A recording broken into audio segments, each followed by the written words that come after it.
انہوں نے اپنی انگلی اس چراغ کی لو میں رکھی تو نفس چیخ پڑا، چلا اٹھا اور چیختے ہوئے انہوں نے کہا اے دشمن خدا، اپنی اس خواہش کو دبا دے، جو دنیا کی آگ کو برداشت نہیں کر سکتا وہ خدا کی جلائی ہوئی آگ کو کیا برداشت کرے گا؟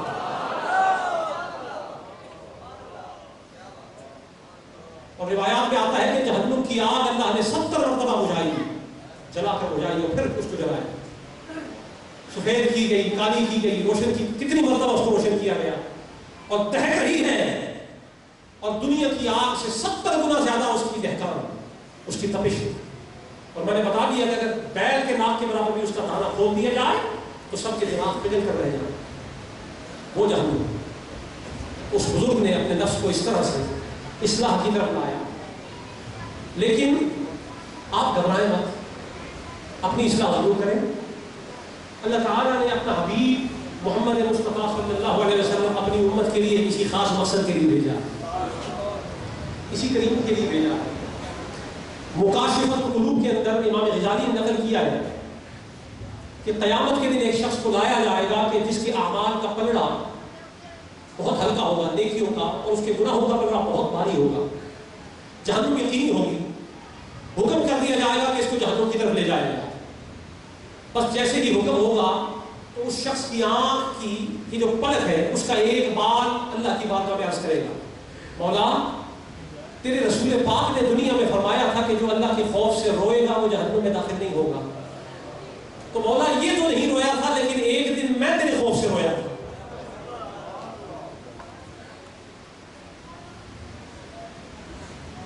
یہ نہیں رویا تھا، میں رویا تھا۔ تو اللہ حکم فرمائے گا کہ یہ تو جنت میں نہیں جا سکتا، جاؤ اس بال کے بدلے اس کو جنت میں داخل کرو۔ قیامت کے دن ایک بال کی وجہ سے، اور ایک روایت میں آتا ہے کہ جس کی آنکھ اللہ کے خوف سے ٹپک پڑی اس میں سے آنسو نکل آئے، نمناک ہو گئی، اور اس کی آنکھوں کی یہ جو پلکیں ہیں اگر تر ہو گئی تو یہ پلکیں قیامت کو گواہی پیش کریں گی اسی انداز سے۔ تو حضرت ایک بزرگ ہیں محمد بن منذر، آپ جب بھی رویا کرتے اللہ کے خوف سے، جب بھی رویا کرتے، ابھی آپ جو حالات رو رہے ہیں یہی کیفیت اپنے اوپر طاری کریں، یہ بڑی اللہ کی نعمت ہے۔ ورنہ بہت لوگ دیکھے ہیں جن کے آنسوں کے تالاب خشک ہوئے پڑے، ان کی آنکھوں میں آنسو ہی نہیں، اور جن کے نہیں ہیں پہلے تو دعا کریں کہ اللہ رونے کی توفیق دے، اور پھر اگر رونا نہیں آتا تو رونے جیسا منہ بنا لیں، اور شاید مولا یہی پسند فرما لیں، رونے جیسا منہ بناؤ۔ آج رونے کی رات ہے، آج گریے کی رات ہے، آج رضایت والی رات ہے، رکت والی رات ہے، دلوں کو نرم کرنے والی رات۔ آج بھی نرم نہ ہوگا تو کب نرم ہوگا؟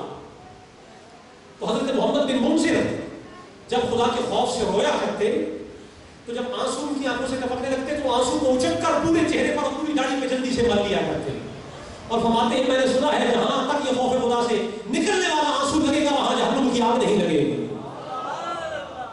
اپنے آنسو کو نکالو اور چہرے پر ملو، جہاں تک جاتا ہے وہاں تک لگاؤ۔ کیوں؟ یہ وہ آنسو ہے کہ جو جہنم میں نہیں جانے دے گا۔ اور ہدایت الہدایہ میں یہ روایت موجود ہے، اسے امام غزالی نے مکاشفۃ القلوب میں نقل کیا ہے، فرماتے ہیں کہ قیامت کے دن جب جہنم کو کھینچ کر لایا جائے گا اور اسے افراد حشر کے سامنے قریب کیا جائے گا تو جہنم میں سے خوفناک آوازیں نکلیں گی، ہر بندہ دہن جائے گا، ہر بندہ دہن جائے گا، اور پھر اس میں سے ایک آگ نکلے گی، اور یہ وہ لمحہ ہوگا جب سب امتی امتی کہتے ہوں گے اور حضور امتی امتی کہتے ہوں گے، سب نفسی نفسی کر رہے ہوں، یہ وہ لمحہ ہوگا۔ آگ آئے گی اور اس میں سے ایک شعلہ نکلے گا، آگ بلند ہوگی اور قریب ہوگا کہ وہ آگ امت محمدیہ تک پہنچ جائے، حضور کی امت کی طرف آگ بڑھتی رہے گی۔ اتنی سی دیر میں سیدنا جبریل علیہ السلام ایک پیالہ لے کر حضور کی بارگاہ میں آئیں گے اور حضور کے ہاتھوں دست اقدس میں وہ پیالہ تھمائیں گے، تو حضور اس میں سے کچھ پانی لے کر اس آگ پر چھڑکیں گے، جیسے ہی پانی چھڑکیں گے وہ آگ بجھ جائے گی، تو حضور فرمائیں گے جبریل یہ پیالہ اور پانی کیسا ہے؟ تو جبریل فرمائیں گے حضور یہ آپ کی امت میں آپ کے وہ غلام جو رب کے خوف میں روتے رہے ہیں، میں ان کا آنسو جمع کرتا رہا ہوں، آج آگ بجھانے کے کام آیا ہے۔ یہ جہنم کی آگ بجھانے کے لیے جمع کیے گئے ہیں۔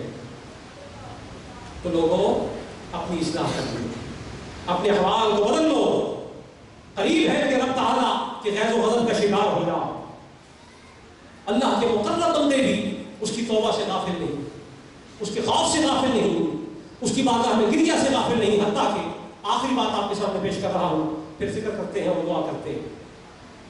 حضرت امام عالی مقام، ان کی بات تو میں نے آپ کو سنا دی.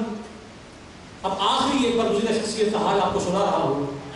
کعبۃ اللہ میں طواف ہو رہا ہے، طائفین طواف کر رہے ہیں، اور اسی اسلام میں ایک شخص کعبے کے غلاف کے اندر چھپا، غلاف کعبہ کے اندر چھپا ہوا کربناک آواز میں رو رہا ہے، اور اس کی آواز میں ایسا درد ہے کہ طواف کرنے والے طواف بھی نہیں کر پا رہے، ان کے سینے اس کے درد سے پھٹے جا رہے ہیں. ایسے درد سے وہ کہہ رہا ہے، کہہ رہا ہے خدایا میں تیری مخلوق کا بڑا گناہگار ہوں، میرے جیسا گناہگار کوئی نہیں، میرے جیسا بدکار کوئی نہیں، میرے جیسا روسیاب کوئی نہیں، میرے گناہ تیری مخلوق میں سمندر کے قطروں سے بھی زیادہ ہے، میرے گناہ تیری مخلوق میں درختوں کے پتوں سے بھی زیادہ ہے، تیری مخلوق میں اتنے ذرے نہیں ہیں جتنے میرے گناہ ہیں، میں اتنا گناہگار. ایک بزرگ آگے بڑھے اور بڑھ کر اس کو دلاسا دیا اور کہا اچھا ٹھیک ہے تو بڑا گناہگار ہے، میں اپنے مولا سے تیرے لیے دعا کرتا ہوں، مولا یہ ساری کائنات کا بڑا گناہگار ہے، اس کی بخشش فرما دے. لیکن اے کائنات کے بڑے گناہگار، اتنا رونے والے، گریہ پیش کرنے والے اور اتنے گناہ کرنے والے، ذرا اپنا چہرہ تو دکھا دے تو ہے کون. اتنا کہہ کر وہ آگے بڑھا اور غلاف کعبہ کو ان کے چہرے سے ہٹایا. کیا دیکھتا ہے کہ حسین کے بیٹے زین العابدین رو رہے ہیں.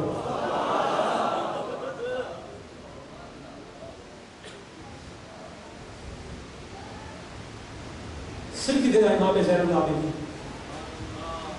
اور یہ وہ ہے کہ جن کو رب تعالیٰ نے خود پاک فرمایا ہے. یہ وہ خانوادہ ہے کہ جس کی شان میں آیا ہے تطہیر آئی.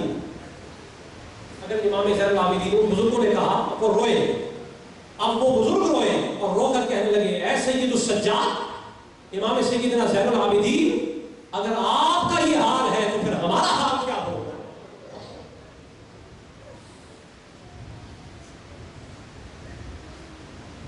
سیدنا امام زین العابدین، یہ وہ ہے کہ حضور نے فرمایا نحن بنت عبد المطلب سادات اہل الجنہ، کہ ہم عبد المطلب کی جو اولاد ہیں، ہم جنتیوں کے سردار ہیں. تو جنت کے سردار اگر اس انداز سے روتے ہیں تو پھر میرا اور آپ کا حال کیسا ہونا چاہیے. سیدنا صدیق اکبر کا حال آپ کو بیان کیا، عمر فاروق کا حال آپ کو بیان کیا. مکاشفۃ القلوب کے اندر امام غزالی نے ایک بات نقل کی ہے، وہ آج کی اس محفل کے تجربے کے طور پہ آپ کے سامنے رکھ رہا ہوں. فرماتے ہیں کہ علامہ ابو اللیث سمرقندی نے بیان کیا ہے کہ 7ویں آسمان پر کچھ فرشتے ایسے کہ اللہ تعالیٰ نے جب سے انہیں پیدا کیا ہے وہ اللہ کے عذاب کے خوف سے تب سے ابھی تک سجدے میں پڑے ہوئے. وہ سجدے سے سر ہی نہیں اٹھاتے، وہ قیامت کے دن سجدے سے سر اٹھائیں گے، اور جب سر اٹھائیں گے تو کہیں گے سبحانک ما عبدنا حق عبادتک، اے اللہ تو پاک ہے، ہم نے آج تک تیری عبادت کا صحیح حق ادا نہیں کیا.